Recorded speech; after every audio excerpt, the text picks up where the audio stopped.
Higit 20 days yata tayong nawala mga kapulutan dahil may importante tayong pinuntahan.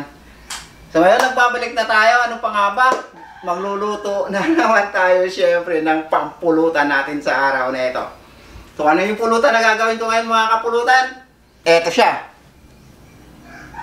So bali, pecho yan ng manok mga kapulutan. Binutterfly ko. Pagka butterfly, hiniwa uli sa gitna para maging manipis siya. So una natin gagawin dyan, maglalagay lang tayo ng paminta. Depende na sa dami kung anong gusto nyo. Tama na yan, kahit isang side lang. Maglalagay tayo ng betchin dyan. Of course naman yung betchin, tatagos din yan. Pero kailangan natin balikan para mas masarap. Mabilis ka na ako po magsalita ngayon dahil fast talker po ako. Huwag kayo maniniwala mga kapulutan na masama yung betchin ha. Wala pang research na napatunayan na masama yung betchin. Of course, magic sarap. Para malasa talaga. Tayo din naman ang kakain yan sa mga maarte. Huwag na po. Kung ayaw nyo ng magic sarap, doon kayo sa ano, hindi magic. Dahil naglagay tayo ng magic sarap mga kapulutan, ang asin natin ay konti na lang. Parang ganun-ganun lang, patak-patak lang ng ulan na ano, hindi natutuloy.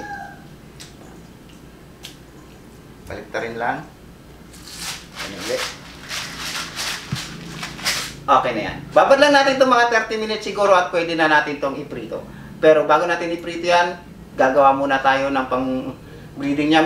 May isang technique kasi dyan para hindi magkalaglagan. Ganito ang ginagawa ko mga kapulutan. This time mga kapulutan, gagamit tayo ng breadcrumbs. Pero ang technique ko dyan, according to my old notes, ganito daw ginagawa. Lalagay sa almirez.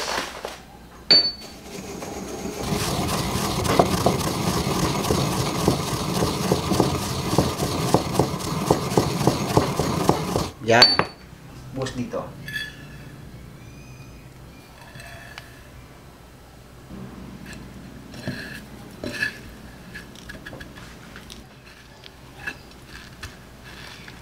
Diin. Tapos pagpahingahin nyo lang dyan.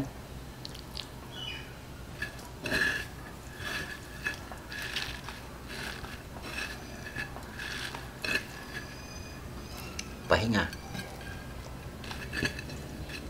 Diin. Diin. Diin. Diin. Pahinga. Next, didip natin sa itlog. Balik uli sa breadcrumbs.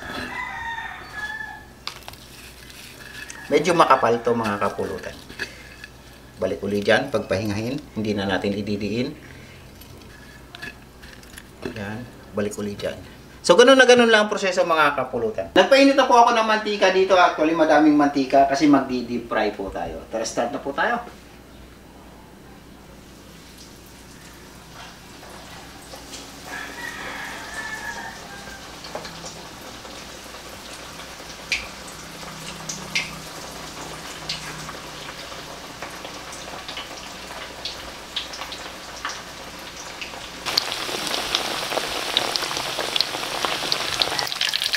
Pagka ganito na yung kulay, pwede na yan.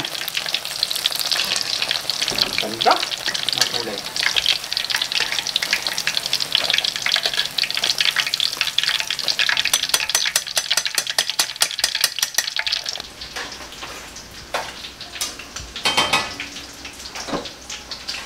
Last batch.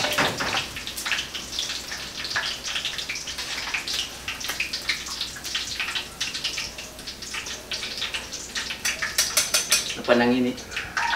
Tara, plating na tayo. Luto na nga po yung ating chicken milanese mga kapulutan. O sa iba tinatawag din nila itong chicken katso.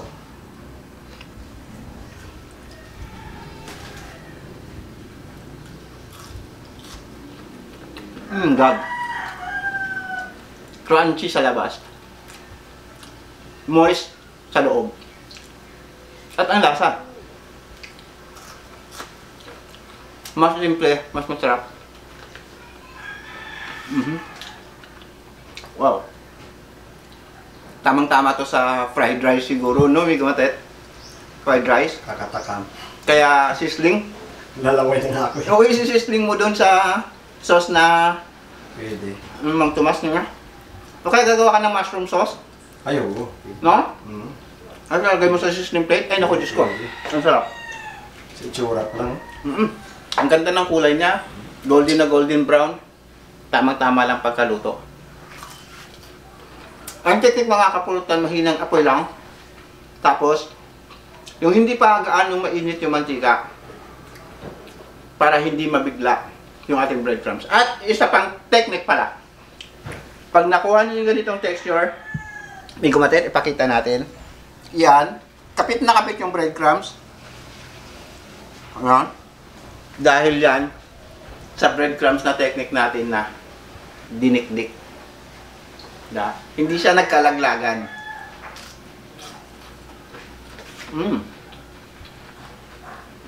Sarap, no? May kanin. Sarap yung kanin. Yung Java rice. Okay. Ay, nako. Yan yung maganda yun, Java rice. Yung Java rice, tapos nasa sizzling plate. Oo. Guys. Ay, nako, may mais. May gumatay, sweet corn. Oo. Ay, nako. Ano pa ba partner yan? Diba? Magdo-double black tayo ngayon.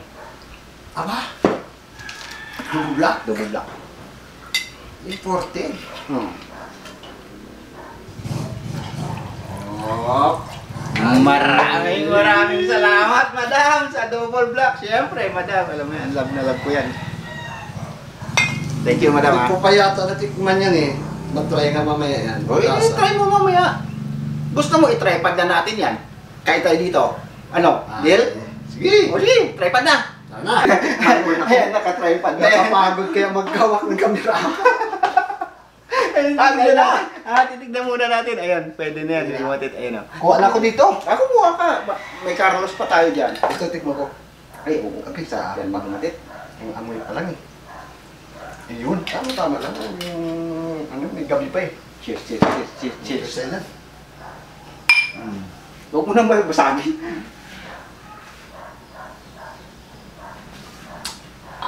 Ah! Sinong naalala mo pag uminom tayo nan? Ha?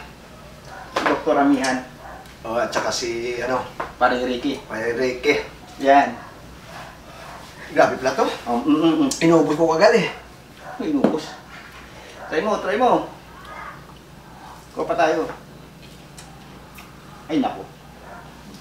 Nasulit yung luto.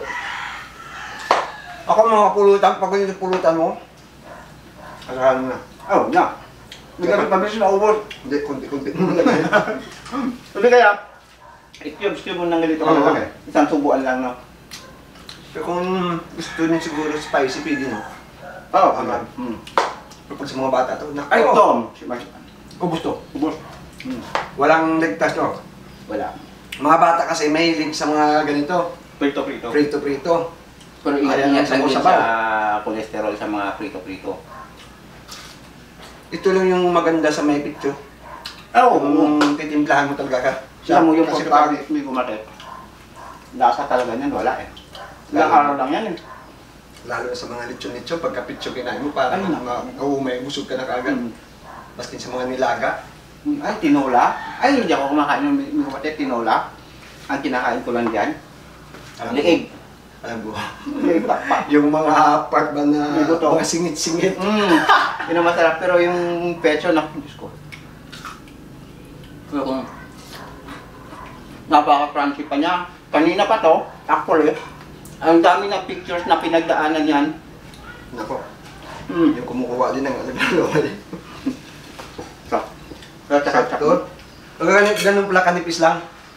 Ganun na kanipis. Tapos medyo kapalan mo lang yung breading. Depende na sa'yo, pag negosyo, medyo kapalan mo ng ganyan. Pero pagkain ng mga bata, pero masarap eh, ganyan. Ito yung tipo kung ano. Parang sakto lang, no? Hindi siya mapait, hindi siya maalat. Yung timplang sakto lang. Siyempre, May sauce ka. Parang ketchup. bahala po kayo. Bala nga kanina namin ni Gumate, mag-mix kami ng ketchup saka mustard.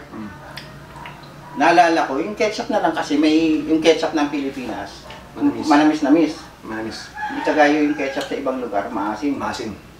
Diba? So parang nag-complement siya, yung lasa niya nag-complement doon. Pero itong Itong manok talaga mga kapulutan, wala siyang kaalat-alat. Yes. Perfect yung lasa niya. Dahil sa konting asin, Yes. sarap lang. No? Besen meron. Iyon yung nalalasahan mo ngayon. Siyempre, yung tawag ng magic. Umaasa tayo sa magic sarap. Pero pag sa mga, siyempre, master, sa mga chef o mga ano, siyempre, yung iba dyan, asin paminta. Asin, paminta, oo. hindi Pero siya- tayo kasi, pag kumain, gusto natin mabitsin eh. Alam mo kasi sa mga mamahaling restaurant may gumatit, kaya hindi sila halos gumagamit ng leche. Kasi gusto nilang ilabas yung tunay na lasa ng niluluto nila. Yun, tama. Ano Yung ba, kumbaga yung pagbaka? natural na lasa. Kung manok man yan, yung natural na lasa ng manok, i-enhance na lang yan.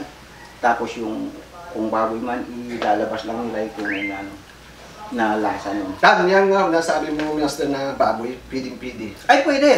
Panipis nyo rin yung baboy siguro, no? Pork katso. For katso, yun. Yun, pwede nyo gawin yun. Kung sa papaano, depende lang sa baboy. Oo, kaya ka pa may gumatit. Ano ba ini-standby mo dyan? Madami pa yan. Medyo iya ka pa, ikaw naman. Baka sabihin, mga pulutan, tako naman sa pulutan. Hindi social naman. Siyempre, ang pulutan, kailangan natin tikman yan. Ito naman kasi hindi na tayo yung style natin na kagaya noon na ano. Kahit matagal na dito yan. Maganda pala siya, pag diniin mo talaga, pinasok mo yung, yung Breadcrumb. breadcrumb. Hindi. Nanuot doon talaga sa, ano niya, kapit na kapit. Technique yun may gumatit. Alam mo, yung technique na yan, dinurog na breadcrumbs. Alam mo kung kanino ko nakuha yan? Kanino? So shout out natin yung kaibigan ko. Yeah. Executive Chef Alfredo Quisada. Shout out po sa'yo. Shout out. Maraming salamat kaibigan sa mga technique na itinuro mo sa akin. Minsan kasi pag nagpiprito tayo ng manok gagaya niyan, pag hindi natin diniklik yung Nagagaburlag, ano talaga, yes, walay. pagkaprito mo, maglalaglagan sa mantika. Yes, parang hindi siya kakapit. At yung balat, papangit. Oo. Kasi magkaroon ng itim-itim. May mga sunog-sunog dahil nga na unang nasunog yung mga nalaglag. At saka, ano talaga, sa pagprito din, yung apoy din. Baka masundan mo. Kasi yung breadcrumbs kasi, madali din maluto. Masunog. Kasi matatansya mo din naman yan, pagka manipis yung hiwa mo ng manok, saglit lang yan. Either 2 to 3 minutes lang, Una. luto na yan. Isa pa. Oh, isa pa, takit ka. Kaya dapat katikin ito eh. Sa buong buhay ko, sir. Promise. Nagpakita tayo ng kila Dr. Ano yan? Hindi yun, iba yun. Hindi ako nag-ano nun. Ano sa akin yun eh, emperador yun. Fundador. Fundador, hindi ako nag-ano nun, nag-try. Ang sakit sa lalamunan, pero masarap yan. Swabe siya. Yung una lang sa dito, pero sa pag nandito na, Double black kasi yung parang parang dugutuin. paborito na Kumpay! kaibigan natin yan. Para sa kinabukasan ng inang bayan. Yes!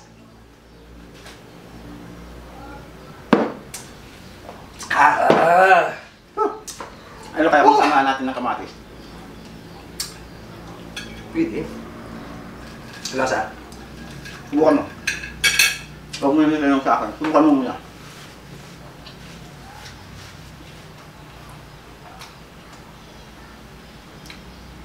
Okay lang.